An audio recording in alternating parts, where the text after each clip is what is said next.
அனைவருக்கும் வணக்கம். நான் இந்திய பெண்ணே பாரதி பேசுகின்றேன். இந்த சைத்ர நவராத்திரி அப்படின்னு சொல்கிற இந்த சித்ரா நவராத்திரி வந்து ராமநவமி வரைக்கும் இருக்குது. வருஷத்தில் 4 நவராத்திரிகள் இந்த மாதிரி வருது. அதில் நான் முக்கியமாக இந்த முறை என்ன சொல்லியிருந்தேன்னா, அந்த உக்கிர கடவுள்களை வணங்கணும். அறிவோம் மகாகாளி 1008 முறை எழுதுறதுக்கு இது ரொம்ப ரொம்ப பெஸ்ட் டே. அதே சமயத்தில் அது நவமிக்குள்ளே முடிச்சிடணுன்றதெல்லாம் இல்லை. இந்த சமயத்தில் நீங்கள் ஸ்டார்ட் பண்ணி கூட, வர வெள்ளிக்கிழமை நீங்கள் ஸ்டார்ட் பண்ணி கூட அதுக்கு அடுத்த வெள்ளிக்கிழமை முடிக்கலாம். அதில் ஸ்டார்ட் பண்ணிடணும் அதுக்குள்ளே, அவ்வளோதான். அந்த அறிவ மகாகாளிக்கு இது ரொம்ப பெஸ்ட்டு நேரம்னு சொல்லிட்டு இன்சிஸ்ட் பண்ணிக்கிட்டே இருக்கேன் நான் உங்களுக்கு. 1008 டைம்ஸ் எழுதணும், சொல்லிக்கிட்டே எழுதணும், விளக்கேற்றி வச்சுக்கிட்டு எழுதணும். முடிஞ்ச வரைக்கும் நடுவில் எழுந்து போனால் கூட அது அறிவ மகாகாளியே தான் நீங்கள் மறுபடியும் வந்து கண்டினியூ பண்ணணும். யாராவது கேட்டாங்கன்னா முன்கூட்டியே சொல்லிடணும். நீங்கள் இது இந்த மாதிரி ஒரு ப்ராசஸ்ஸு, இது வந்து இந்த மாதிரி டெய்லி நான் 8 நாளைக்கு இது பண்ண போகிறேன். நடுவில் நீங்கள் என்னை எழுப்பினீங்கன்னா கூட நான் வந்து சைகையில் தான் உங்களுக்கு எதனா பதில் சொல்வேன். யாரோ ஒரு கொரியர்காரு பெல் அடிக்கிறாங்கன்னா வீட்டில் யாருன்னா இருந்தால் கொஞ்சம் ஹெல்ப் பண்ண சொல்லலாம். இல்லை நம்மளே போயிட்டு கூட முடிஞ்ச வரைக்கும் மேக்ஸிமம். அதனால தான் நான் நைட்டு 9க்கு மேலே வச்சுக்கோங்க. அப்போ உங்களுக்கு யாருமே டோர்பெல் பிரச்சனை இருக்காது. வீட்டில் இருக்கிறவங்களுக்கும் சைகையில் பதில் சொல்லிக்கலாம். ரொம்ப ஏன்னா சின்ன பசங்களை வளர்க்குறவங்களா இருக்கலாம், அந்த மாதிரி இருக்கிறவங்களுக்கு நான் சொல்கிறேன். ஆனால் இந்த அறிவோம் மகாகாளி மேட்ரு வெரி பவர்ஃபுல். அது ஏன்னா அது காளியினுடைய லிகித ஜபம் ரொம்ப பெஸ்ட்டு. தியானம் மாதிரி அது. ஏன் தியானம் மாதிரினா, நீங்கள் வந்து மனசில் நீங்கள் எதையுமே நினைக்காம நெற்றி போட்டு நடுவில் உட்காந்துன்னு தியானம் பண்ணுறீங்கன்னா மெயினாக எதையுமே நீங்கள் நினைக்கக்கூடாது அப்படின்ற கான்செப்ட் அது. ஆனால் எழுதும்போது லிகித ஜபம்ன்றது எழுதும்போது என்ன ஆகும், சொல்லிக்கிட்டு எழுதும்போது என்ன ஆகும்னா அதை மட்டும்தான் நம்ம பார்த்துட்டுருப்போம். அதிலேயே தான் கான்சன்ட்ரேட் பண்ணோம். 2வது கையால் எழுதுகிறோம், வாயால் சொல்கிறோம். நம்ம உடம்புல இருக்கிற மொத்த நாடி நரம்புகளும் அதை நோக்கி இருக்குது. நம்ம மனசும் அதை சொல்லிக்கிட்டே எழுதுகிறோம். எதிர்க்க நெருப்பு சக்தியாக விளக்கேற்றி வச்சுட்டுருக்குறோம். அப்போ தியான நிலையினுடைய ஒரு பயங்கரமான சக்தி வாய்ந்த ஒரு விஷயமாக அது இருக்குது. அதை தொடர்ந்து 8 days வேறு பண்ணுறோம். அதனால தான் அதுக்கு இவ்வளோ சக்தி இருக்குதுன்றது அதை நான் செஞ்சு பார்த்ததுனால புரிஞ்ச விஷயம். அது புரிஞ்சதுனால தானேங்க நான் 72,000 முறை எழுதுகிறேன். இல்லைன்னா எனக்கு பைத்தியமா 72,000 முறை எழுதுறதுக்கு. நான் தொட்டுடுவேன் சீக்கிரமாக, 1 lakh டைம்ஸ் எழுதி முடிச்சுடுவேன்னு வச்சுக்கோங்களேன்.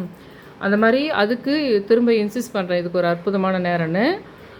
சித்ரா பௌர்ணமியில் நான் எப்பவுமே சொல்லுவேன், சித்ரா பௌர்ணமியில் நீங்கள் கடலில் போயிட்டு உட்காந்து தியானம் மாதிரி பண்ணுறது ரொம்ப பெஸ்ட்டுன்றது இல்லாமல், இந்த விஷயம் கூட விஷால் சார் தான் சொன்னார்னு நினைக்கிறேன். அதாவது நம்ம கர்ம வினைகள்லாம் போனோம், பாப தோஷங்கள்லாம் போனோம்னா அது உப்பு நீர்ன்றதுனால உலகத்தில் நம்ம இந்த இடத்துல டச் பண்ணுற விஷயம் ஓஷன் வந்து அந்த இடம் வரைக்கும் உலகம் ஃபுல்லாகவே அது வந்து ஒரு நீர், அது நீர் சக்தி, பயங்கரமான நீர் சக்தி. அது ஆழம் அதிகம், அது உப்பு கொண்டது.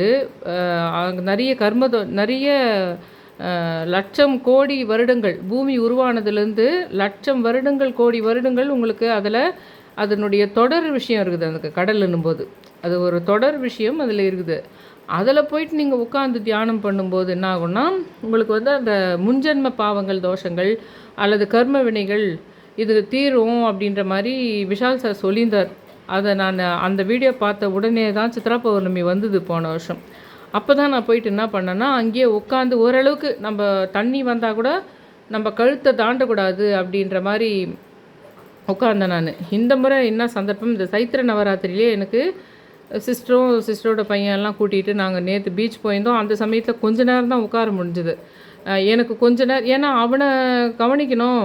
நம்ம உட்காரதுனால அவன் ரொம்ப டெப்த்து இது பண்ணிட்டு போகிறான் அப்படின்றதுனால அந்த பயத்தில் என்னால் பண்ணல. ஆனால் லாஸ்ட் டைம் சித்ரா பௌர்ணமி போனப்போ எனக்கு திருப்தியாக ரொம்ப நேரம் நான் உட்காந்து தியானம் பண்ணேன். அதில் நல்லா இடுப்புக்கு தாண்டி எனக்கு அந்த தண்ணி வர வரைக்குமே நான் உட்காந்தேன். அப்போது அந்த மாதிரி இப்போ இருந்தேன். ஆனால் இந்த முறை பரவாயில்ல, சைத்திர நவராத்திரியில் எனக்கு ஒரு நல்ல வாய்ப்பு கிடச்சிதுன்னு வச்சுக்கோங்களேன். அவங்கள பீச் கூட்டின்னு போகணுன்றதுனால பண்ணது. அப்போ தான் நான் உங்களுக்கும் சொல்லணும்னு நினச்சேன். இது எனக்கு நான் தொடர்ந்தே அந்த காளி இது கும்பிட்றன்றதுனால இப்போ தான் நான் போன மாதம் எழுதி முடித்தேன் அதை. அதனால் இல்லைன்னா இந்த சமயம் எழுதியிருப்பேன் நான் அதை.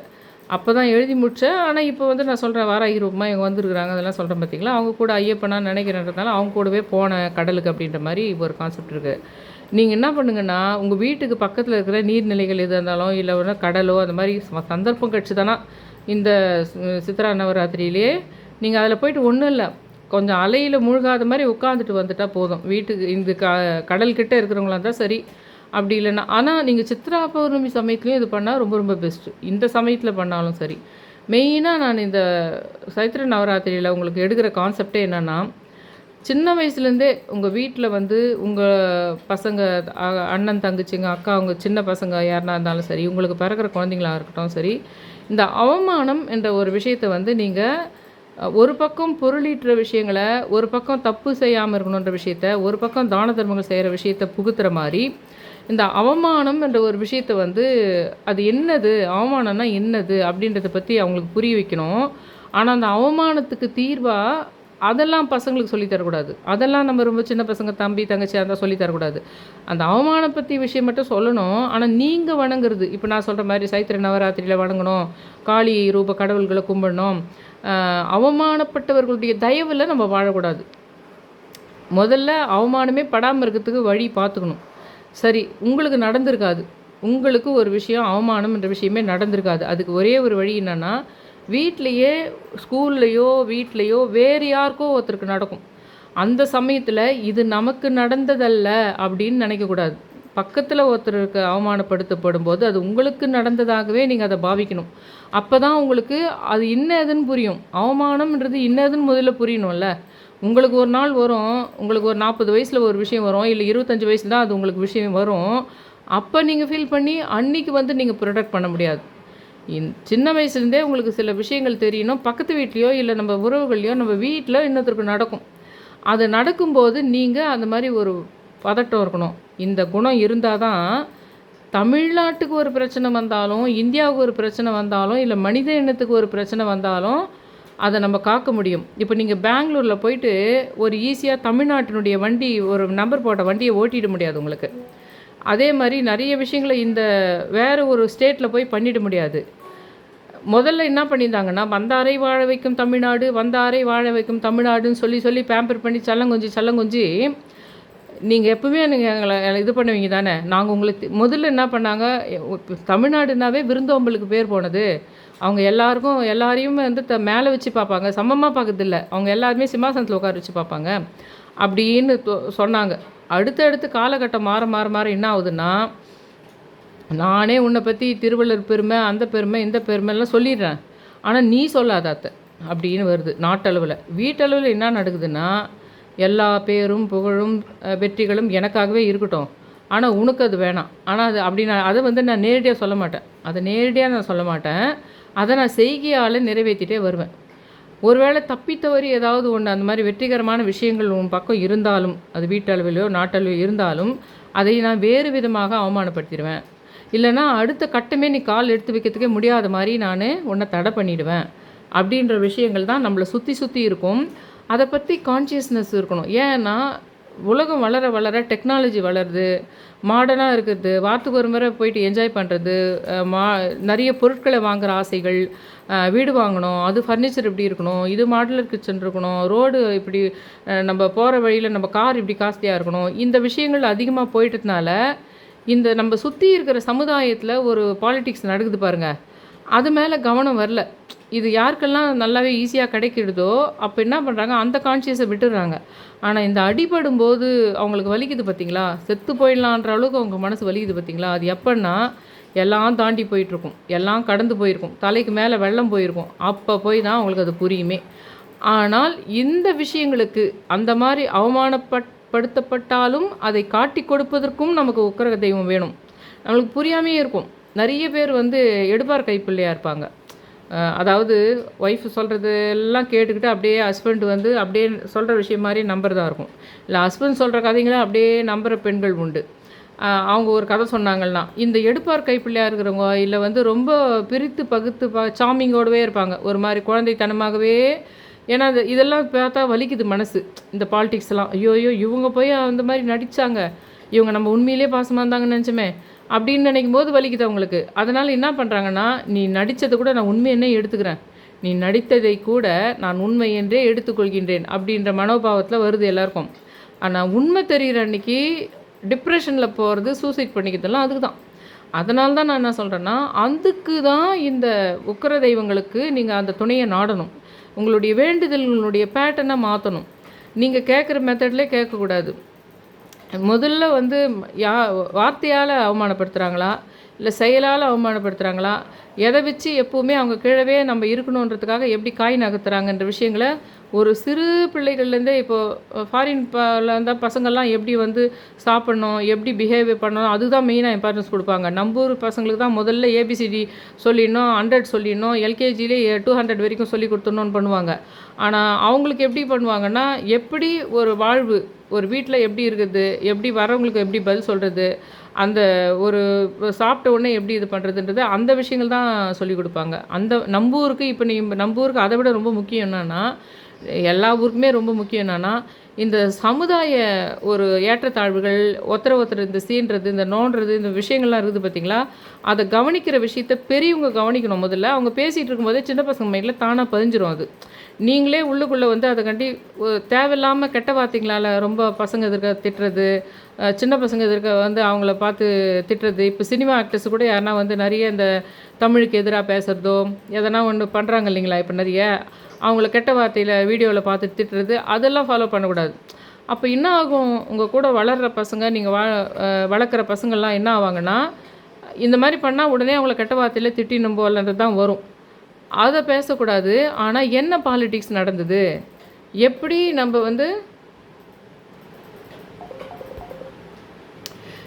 நம்ம வந்து அதை வீட்டில் பேசிட்டு உட்காந்துட்டு இருக்கும்போதே பசங்க மைண்டில் பதிஞ்சிரும். அதாவது யாரை என்ன பாலிடிக்ஸ் பண்ணுறது, யார் தனக்கு கீழே வச்சுக்கிறதுக்கு அவங்க என்ன ஸ்ட்ராட்டஜியை யூஸ் பண்ணாங்கன்ற விஷயத்த ரொம்ப ஸ்மூத்தாக வந்து எக்ஸ்பிளைன் பண்ணி ஒரு கோர்ட் சீன் பார்த்தா எப்படி இருக்கும், ஒரு கோர்ட் சீன் பார்த்தா எப்படி இருக்குமோ அந்த மாதிரி உங்களுக்கு கோர்ட் சீன் பார்த்து இது பண்ணணும் உங்களுக்கு.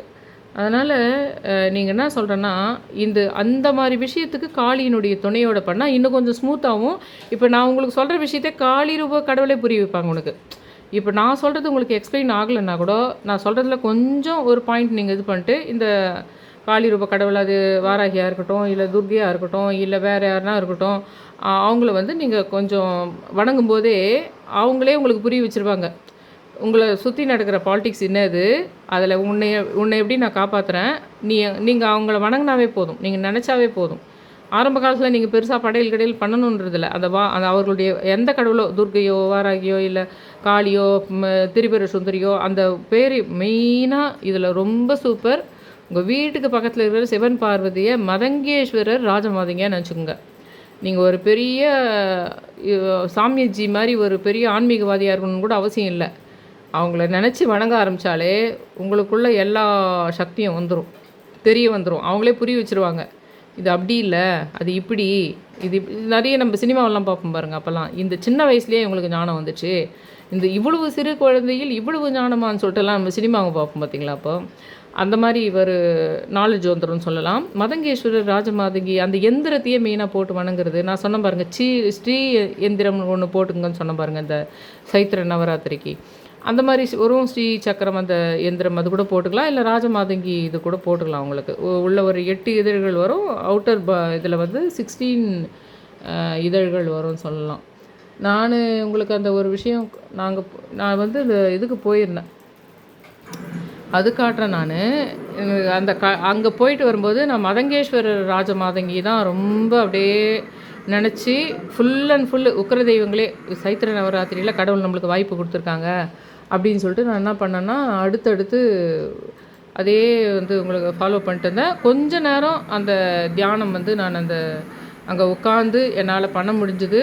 தொடர்ந்து நினச்சேன், ஒரு ஃபீல் நல்லா அந்த உப்பு தண்ணி நம்ம அதுக்குள்ளே போகும்போது அந்த இடத்துல நம்ம மெயினாக என்ன கர்மதோஷங்கள் கழியணுன்ற விஷயம், அப்புறம் நம்ம மனசுக்குள்ளேயே சில விஷயம் இருக்கும். நான் சொல்கிறேன் பார்த்திங்களா, அந்த சுலு ஆத்மா அந்த மாதிரி விஷயங்கள்லாம் அதை பற்றியும் சொல்லி கேட்கணும். அதில் இன்னொரு விஷயம் நான் கண்டுபிடிச்சிருக்கேன், அதை நான் உங்களுக்கு அடுத்த வீடியோவில் போடுறேன். நான் சொல்கிறேன்ல எப்போ பார் சுலு ஆத்மான்னு, அந்த சுலு ஆத்மா இது என்னோடய சிஸ்டரும் அவங்களுடைய பையனும், இவங்க பேர் கல்யாணி, அவங்க பேர் வந்து ஹரிஹரன்.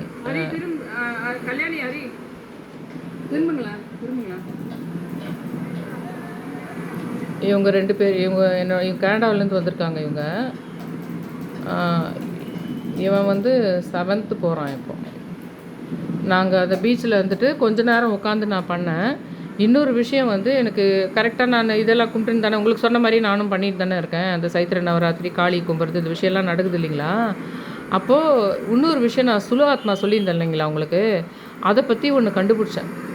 அந்த எனக்கான சுலோ ஆத்மா சொல்கிறேன்ல, அது வந்து இப்போ என்ன தெரியுங்களா, நடுவானத்தில் கூடு விட்டு கூடு பாயோன்னுன்ற மாதிரி கண்டுபிடிச்சேன்னு சொன்னேன் பார்த்தீங்களா, அந்த சுலோ ஆத்மா இப்போ என்ன இருக்குதுன்னா, கூடு விட்டு கூடும் பாயாத எந்த உடம்புலேருந்தோ அந்த உடம்புல விட்டு வெளியே போயிட்டு நடு வானத்தில் அழிஞ்சிக்கிட்டு இருக்கு. ஆனால் அதுக்கு அடுத்தது வந்து எங்களுடைய ஜீன்லேயே அடுத்த தலைமுறைக்கு போயிட்டு ஃபிக்ஸ் ஆகிறதுக்கு தான் அது ட்ரையல் பார்த்துட்டு இருக்குது. இந்த சமயத்தில் நான் என்ன பண்ணோன்னா, கடவுளாகவே பார்த்து நம்ம இந்த வணங்கத்தினால அந்த கடலில் போய் உட்கார்ற வாய்ப்பையும் எனக்கு அவங்க கொடுத்துருக்காங்க. அதான் விஷயம்னு சொல்லிட்டு சொல்லலாம். அதனால் நீங்கள் என்ன பண்ணுங்கன்னா, இந்த மாதிரி இந்த உப்புன்றது கடல்ன்றது மட்டும் இல்லாமல், ஒருவேளை பக்கத்தில் நீர்நிலைகள் இல்லைன்னு வச்சுக்கோங்களேன், இந்த ராமநவமிக்குள்ளே வீடு ஃபுல்லாகவே கல் உப்பு போட்டு வீடை துடைச்சிட்டு, இது வந்து உங்களுக்கு குளிக்கிற தண்ணியில் உப்பு போட்டு கடல் நீர் மாதிரி நினச்சி குளிச்சிடலாம். இல்லை பக்கத்தில் ஆறு ஏரி மாதிரி ஏதாவது இருந்ததுன்னா அங்கே போயிட்டு கொஞ்சோண்டு உங்களால் உட்காந்தே, அதாவது கால் மட்டும் நனையிறது இல்லாமல் நீங்கள் உட்காரணும். அதில் அட்லீஸ்ட் இடுப்பு வரைக்கும் அந்த தண்ணி இருக்கணும். அந்த மாதிரி பண்ணிவிட்டு மறுபடியும் வீட்டில் வந்து குளிச்சிடணும். அந்த மாதிரி பண்ணாலும் உங்களுக்கு இந்த சமயத்தில் பண்ணும்போது சில விஷயங்கள், இந்த கடலுக்கு போகிறதுக்கு முன்னாடியே எனக்கு அந்த விஷயம் தெரிஞ்சுது. நான் சொன்னேன் பார்த்தீங்களா, அந்த சுலு ஆத்மா விஷயம். அது இத்தனை வருஷமாக இருந்தது, பல வருஷமாக இருந்தது இல்லைங்களா ஒருத்தர் உடம்புல. அதுதானே எனக்கு அந்த அடிப்பட்டப்போ காரில் அடிப்பட்டு ஒருத்தர் அந்த சுலு ஆத்மா சம்மந்தமாக தான் அந்த இதாச்சுன்னு சொன்னேன் பார்த்தீங்களா, கூடு விட்டு கூடு பாயுதுன்ற விஷயம் எனக்கு இண்டிகேட் பண்ணிச்சு பார்த்தீங்களா. அந்த விஷயம் என்ன ஆகுதுன்னா, இத்தனை வருஷமாக இருந்த உடம்பை விட்டுட்டு கூடு விட்டு கூடும் பாயாமல் அந்த அந்த சமயத்தில் வந்து வேறு சில பிரபஞ்ச விஷயங்கள்லாம் நடந்தது சொன்னோம் பாருங்கள். 15 நாள் 16 நாள் இந்தியாவை விட்டு அவங்கள தூர விலக்கி வச்சதெல்லாம் சொன்னோம் பாருங்கள். அந்த நிகழ்ச்சி ஒரு பெரிய சடங்கு, கடவுள்களே உக்கர கடவுள்களே செய்து இப்போ அந்த சுலு ஆத்மா என்ன பண்ணிகிட்டு இருக்குதுன்னா, நடுவானில் அழிஞ்சிக்கிட்டு இருக்குது. வேறு கூடு விட்டு கூடும் பாயில. ஆனால் அதே சமயத்தில் என்னுடைய ஜீன்லேயே, இப்போ எனக்கு ஜீன்லேயே எனக்கு போட்டியாக இருக்கிற மாதிரி அடுத்த தலைமுறையில் ரொம்ப சின்ன பசங்க ஒருத்தருக்குள்ளே எனக்கு அந்த சுலு ஆத்மா டீமுக்கும் என் டீமுக்கும் நடுவில் இருக்கிற ஒரு ஜீனில் போயிட்டு போட்டியாளராக எதிர் போட்டியாளராக உட்காரத்துக்காக வானத்தில் ட்ரை பண்ணுது. ஆனால் நான் வணங்குற இந்த உக்கர கடவுள்கள், இந்த கடவுள்கள் அதை எந்த உடம்புக்குள்ளேயும் போகாத பார்த்துக்குது. ஆனால் கூடு விட்டு கூடு போக பார்த்ததை அந்த பர்சனுக்கு உடம்புக்குள்ளே போகாமல் சென்டர் பார்ட்டில் அதை உலாவிக்கிட்டு இருக்கிறத எனக்கு இந்த நான் வணங்குற இத்தனை கடவுள்களும் எனக்கு அதை உணர்த்தி இருக்குதுன்னு சொல்லலாம். எதுக்கும் நீங்கள் நான் சொல்கிறேன் இந்த தண்ணி மேட்ரு இது போய் அதையும் பண்ணுங்கள். இல்லை முடியலன்னா அட்லீஸ்ட் வீடு ஃபுல்லாக உப்பு போட்டு துடைச்சிட்டு அந்த தண்ணியில் சால்ட்டில் வந்து தொடர்ந்து ராமநவமி வரைக்கும் கூட நீங்கள் தண்ணியில் கொஞ்சம் கல் உப்பு போட்டு குளிக்கலாம்னு வச்சுக்கோங்களேன். இதையும் நான் உங்களுக்கு இண்டிகேட் பண்ணுறேன். அடுத்த வீடியோவில் நான் உங்களுக்கு வந்து இன்னும் கொஞ்சம் வேறு அந்த மச்சமுனி சம்மந்தமாக, கொஞ்சம் சித்தர்கள் சம்மந்தமாக அது தொடர்ந்து இருந்துக்கிட்டே இருக்கணும் நம்மளுக்கு. சில ஒவ்வொரு பீரியடில் அந்த சுகபிரம்மர், ஏன்னா அதெல்லாம் இருந்தால் தான் நம்மளுக்கு செல்வ வளம் வர விஷயம். அந்த செல்வ வளம் எதுக்காக நான் சொல்கிறேன், அந்த அவமானம் சம்மந்தப்பட்ட விஷயத்தோடு மிக்ஸ் ஆகி தான் இனிமேல் நீங்கள் அதை கவனிக்கணும். அது அவமான சம்மந்தமான விஷயங்களை பண்ணும்போது என்ன ஆகும்னா, உடம்புக்குள்ளே ஒரு கொதிப்பு, ஒரு பயங்கர ஆத்திரம் வரும். அப்போ நீங்கள் போயிட்டு ஒரு விஷயத்தை வந்து ஒரு சாதிக்கணும்னு நினச்சா கூட உங்களுக்கு அந்த ஒரு செவ்வாய் பலம், அந்த எந்த ஒரு ரௌத்திரம் உங்களுக்கு வந்துதானா அதை ஜெயிக்கிறது ஈஸியாக இருக்கும். நீங்கள் எந்த போட்டியுமே இல்லை, எந்த ஒரு விஷயமே இல்லை, நீங்கள் அமைதியான முறையில் வெற்றி பெறணுன்றதை விட அது ஒரு சின்ன டானிக் மாதிரி. இந்த மாதிரி ஒரு தனக்குன்னு ஒரு சில கொள்கைகளை வச்சுக்கிறது, தேவையில்லாமல் அவமானப்பட்டோம்னா அதுக்கேற்ற மாதிரி சில ஸ்ட்ராட்டஜிகளை பண்ணுறது, இதெல்லாம் பண்ணும்போது என்ன ஆகும்னா உங்களுக்கு ஒரு ஸ்ட்ரென்த்து கொடுக்கும், மனபலம் கொடுக்கும். அதை வெற்றி பெறத்துக்கு உங்களுக்கு நிறைய உங்களை வாழ்க்கையில் உயர்த்தத்துக்கு அது ஒரு சின்ன துருப்பு சீட்டாக இருக்கும். அதனால தான் நாங்கள் பண்ணோம். அதாவது சும்மா இருக்கிற மனுஷனெல்லாம் நான் கோவத்தை தூண்டுறேன், சும்மாவே எல்லாரையும் சந்தேகப்படு, எல்லாம் கெட்டவங்களாக இருப்பான்னு சந்தேகப்படுன்னு நான் சொல்கிறேன், அப்படி மீனிங் கிடையாது. அது நமக்குள்ளே அது ஒரு உத்வேகம் இருக்கணும். அந்த உத்வேகம் இருந்தால் பண்ணோன்னா பல விஷயங்களை நம்மளை ஜெயிக்க வைக்கும். பல நெகட்டிவ் விஷயங்களை நம்ம பாசிட்டிவாக மாற்றத்துக்கு நம்மளுக்கு ஒரு ஃபியூல் மாதிரி அது ஹெல்ப் பண்ணும். சில கொள்கைகளும் சில ரௌத்திரங்களும் சில போராட்டங்களும் நம்மளை மேலுக்கு கூட்டின்னு வரும். அதுக்கெல்லாம் எல்லாத்துக்குமே சேர்த்து தான் இந்த உக்கர கடவுள்கள், இந்த 4 வகையான நவராத்திரிகள் அதெல்லாம் சொல்கிறேன். என் சேனலை சப்ஸ்கிரைப் பண்ணுங்கள், ஷேர் பண்ணுங்கள், all India notification bell button press பண்ணுங்கள். ரொம்ப ரிக்வெஸ்ட் பண்ணி கேட்டுக்கிறேன். Thank you all.